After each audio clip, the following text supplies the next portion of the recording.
So when we have a redox reaction, we've talked about balancing redox reactions, but we haven't really talked about what's happening when the electrons move. So here we have a spontaneous redox reaction, and this is not an electrical cell yet. This is just sticking a zinc strip in a copper sulfate solution. So the redox reaction is, it's zinc solid, because you have a zinc strip, reacting with copper 2 plus ions in solution and producing zinc 2 plus ions. So the zinc atoms come off of the metal as ions and start corroding the metal. And the copper goes from copper 2 plus to solid copper. So the black stuff you see there is copper. It's not like polished silver copper, because it's like all sorts of like little small nodules of copper. You notice that the solution is getting a lot clearer. It used to be a darker blue, and here it's going to a lighter blue because copper 2 plus ions are blue, but zinc ions are colorless. You can think about the number of d electrons. Zinc has a full d electron, so there's no places for the wavelengths to go, energy levels for the wavelengths to go back and forth. I've talked about it long ago. But the point is that the zinc is a colorless ion in solution, and copper is blue. So you see the blue is disappearing, the copper is forming solids, and the zinc, if you were to look at the zinc bar, you'd see it started to be dissolved away because the zinc is going into an ionic form. So the electrons are going from the zinc metal into copper ions that are close to the surface, where the electrons can just sort of jump over. So the copper ions drift up, and then the electrons jump across from the zinc metal to the copper, creating a zinc ion that can then pop off.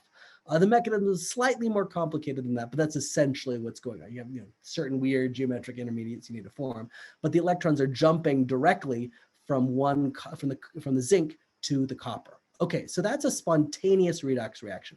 The free energy change in this is negative. Electrons will spontaneously jump from copper to zinc. Okay, so the electrons are spontaneously jumping from copper to zinc. If you recall, we can take a chemical reaction that's non-spontaneous and combine it with that has a delta G that's greater than 0, and combined it with a reaction where the delta G is less than 0 by a larger amount, so that the sum of the reactions has an overall delta G less than 0. Okay, so that's what we can do with a chemical reaction. What you can do is couple two things: a spontaneous chemical reaction and energy released through some other means together. And that's exactly what a voltaic cell does. It takes some of that free energy that's floating around, the delta G is less than 0, and turns it into electrical energy. So how is that done here? So let's look at the setup. And we'll be looking at setups like this, for the next few weeks. It's important to look at this and get all the terminology right. Here, we've got a voltaic cell where you still have the same overall reaction. Zinc going to zinc 2 plus electrons in the oxidation step, and in reduction, copper 2 plus gaining 2 electrons and going to solid copper.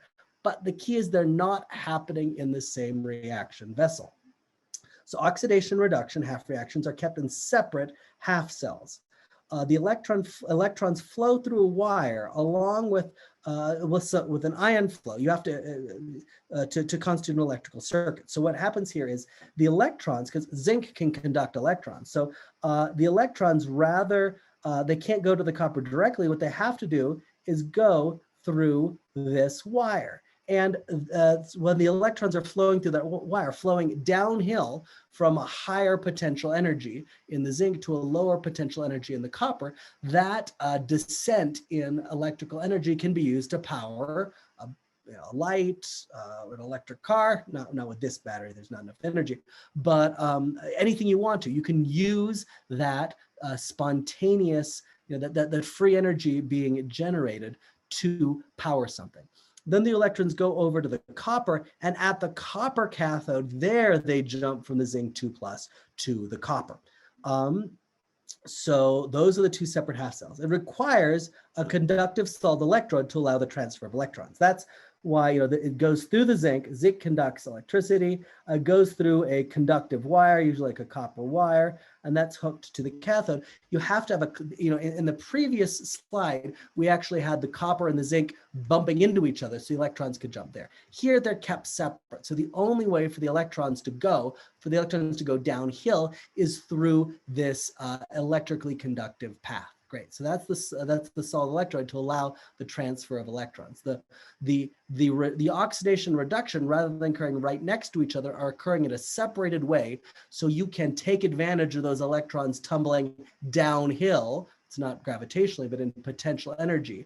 And in the same way, a water wheel turns that gravity, the kinetic energy of the water into power, you're using the energy of the electrons moving downhill to power something. Okay. And so you've got a full circuit. So it goes through the external circuit rather than just directly from copper to zinc, and it requires ion exchange between the two half cells of the system. Some electrolyte collecting the two. Now, an important terminology here is the anode and the cathode. So a voltaic cell, it's called a galvanic cell, has two electrodes. The electrodes are the places the electrons leave the chemical system and go into the electrical system. And so you have the anode and the cathode. So the electrons are going from the anode to the cathode. And an important thing to remember here is the terminology. So the anode is where the oxidation is occurring. Right? Oxidation is loss. So in the oxidation, you're losing electrons. They leave from the anode, and then they go over to the cathode. The cathode is where the reduction is occurring. The reduction is the gain. So the electrons have to flow from oxidation to reduction. And in terms of the physical setup of the cell, they're going from the anode to the cathode. Okay, so we can harness the spontaneous movement of electrons and ions, and the specific difference in the potential energy between the anode and the cathode in a voltaic cell is called the cell potential. So that's the total potential difference that is equal to the electromotive force from that chemical reaction. So it depends on the relative ease with which the oxidizing agent is reduced at the cathode, and the reducing agent is oxidized at the anode. Right, so the easier it is to pry the electrons off the zinc in this case, the more energy is available, and the more the copper wants to take in those electrons, the greater the energy available as well. So you've got two places you gain energy from: how easy the electrons come off and how much they want to go on. So the cell potential, the sum of these two these two potentials under standard conditions is called the standard EMF.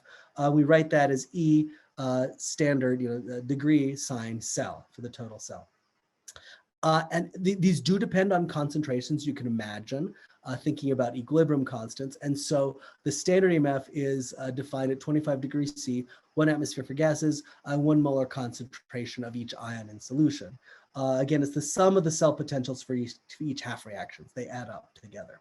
Okay, so let's go over these terminologies one more time. Anode, the electrode where the oxidation always occurs. So this is the anode. Here's the anode. The cathode, the electrode where the reduction always occurs, and it's the more positively charged electrode in the voltaic cell. The anode is the more negatively charged electrode in the voltaic cell. And that makes sense because electrons would want to be moving away from the more negative charged one and towards the more positive charged one. Why is the anode more negatively charged? Why? Because the zinc is losing its electrons. You're getting these surplus electrons being created in the electrode. And each time a chemical reaction occurs, more electrons are being created. And therefore, it's the negative, it has more negative charge. Electrons will move away from that towards the positive cathode. So one key, remember, this is an electric circuit, so you have to have electric charge moving back and forth. And so what you have is, to connect these, is something called a salt bridge. One type of salt bridge is an inverted U-shaped tube containing a strong electrolyte and connecting the two half cells. So strong electrolyte, just a solution that has a lot of ions in it. Potassium nitrate is a common one, and you sort of plug them up so that you don't have the electrolyte all dumping in, but if there's enough pushing force, then the ions can go through. And so a key here, this can be one of the more confusing things. A key here is that ions do not travel all the way through, at least at the beginning of the cell, right? Because otherwise the copper 2+ could go through the salt bridge and come out to the other side and just react directly. What happens is you make it, sort of dense enough and thick enough that some ions go in here, including, maybe some copper ions might diffuse, but overall you push a little bit of ion here, a little bit of, in this case, the nitrate ion here, and that pushes out a little more nitrate over here. So it's not that individual ions are going all the way through the salt bridge, it's that the ions, some nitrate gets sucked into here and some nitrate gets pushed out here. And the same here, as some of the copper disappears from solution onto the electrode, then you get a little bit of potassium pulled out into the solution as well. And you need that ion motion because otherwise there'd be a charge buildup.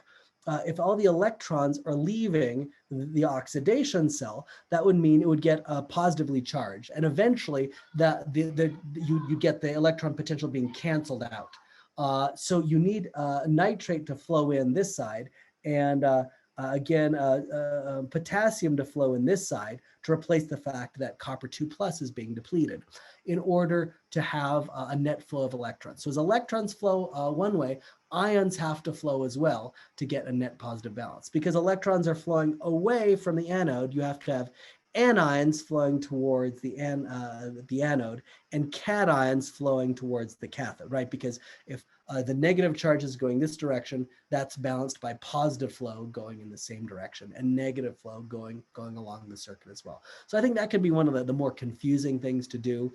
You can use like a piece of filter paper that's wet as well, because then ions move relatively slowly, but you can get enough ion motion in to balance out the electron motion. So you have to have a total net balance of charge. The key is that you get electrons moving and bringing a lot of energy through, and you balance that out with ions from the salt bridge moving into the solution. If you left this running like forever, eventually you might get some copper 2+ making it all the way through the salt bridge into the solution. But by that time you've probably had the rest of it react as well. Okay, so those are the parts of a voltaic cell.